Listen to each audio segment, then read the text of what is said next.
story that everybody has been buzzing about today. The prominent Hillary Clinton fundraiser and big-time Democrat who came out for John McCain. And it's not just that she is switching sides, it's what she says about Barack Obama. She calls him elitist. That word a bit surprising for someone who's married to a billionaire. So let's ask her about it. Joining me live now, Lady Lynn Forester De Rothschild. Lady De Rothschild, is it okay if I call you Lynn?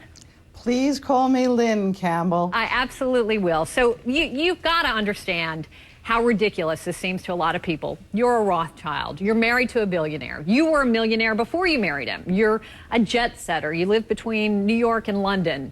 And yet you're calling Barack Obama an elitist. Are you not a member of the elite? Let me tell you what informs my support of John McCain. I grew up in a middle-class town in New Jersey. My father worked 2 jobs to put 4 children through college, law school, and medical school. We were taught that we were blessed by God to live in the greatest country in the world. And if we worked hard, we could have anything. And the truth is, I have it.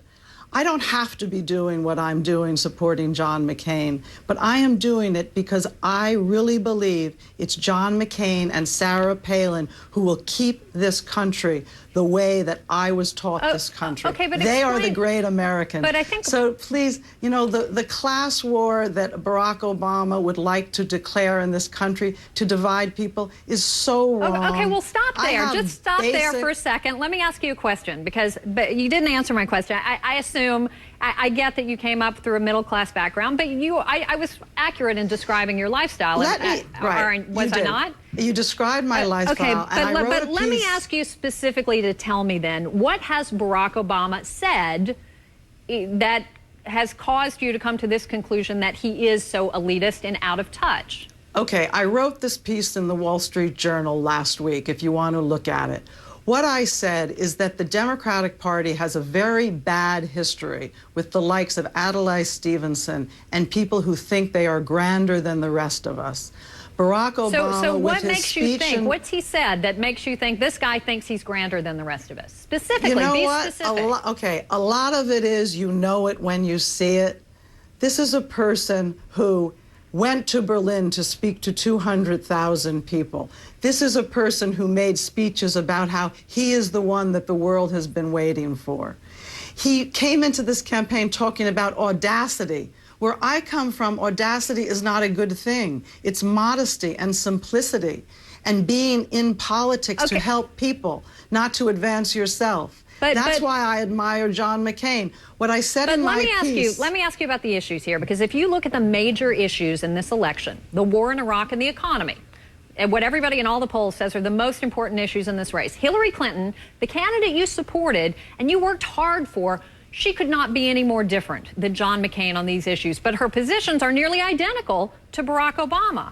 So it sounds like the issues aren't important to you, aren't what you're voting for. You're voting on personality, right? Campbell, no, you are so wrong. First of all, Hillary Clinton is not in this race. So let's talk about John McCain and Barack Obama. But the whole point of you being here, Lynn, let's be honest, is that you were one of Hillary Clinton's biggest supporters and biggest fundraisers. So you making a switch is what's making news. Anybody else making a switch wouldn't make news. So I'm trying to get at what it is about Hillary Clinton and Barack Obama, who are identical on all the positions. Let me tell you why I am a Democrat. I am a Democrat because I believed in the Democratic Party's sense of fairness, sense of fair rules, and most of all that they would be there to protect the middle class, the family I came from, the town I came from, the people I care about, the people who make America great. But you're not giving me any specific reason why you think that Barack Obama is not going to protect the middle class. Okay. Let's take energy policy.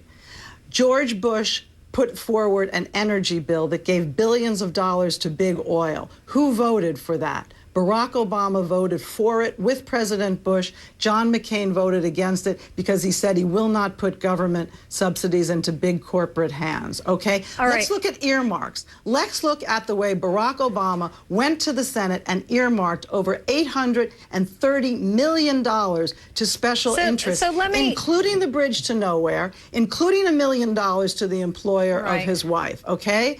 And John McCain will not do that. That's principle. This This country needs principled and courageous Lynn, let me leaders. ask you finally. I understand you're still a Democrat. You're not going to leave the party. Right. To some people, invariably, it's going to sound like you're bitter. Hillary Clinton didn't get the nomination. This is your way of getting even.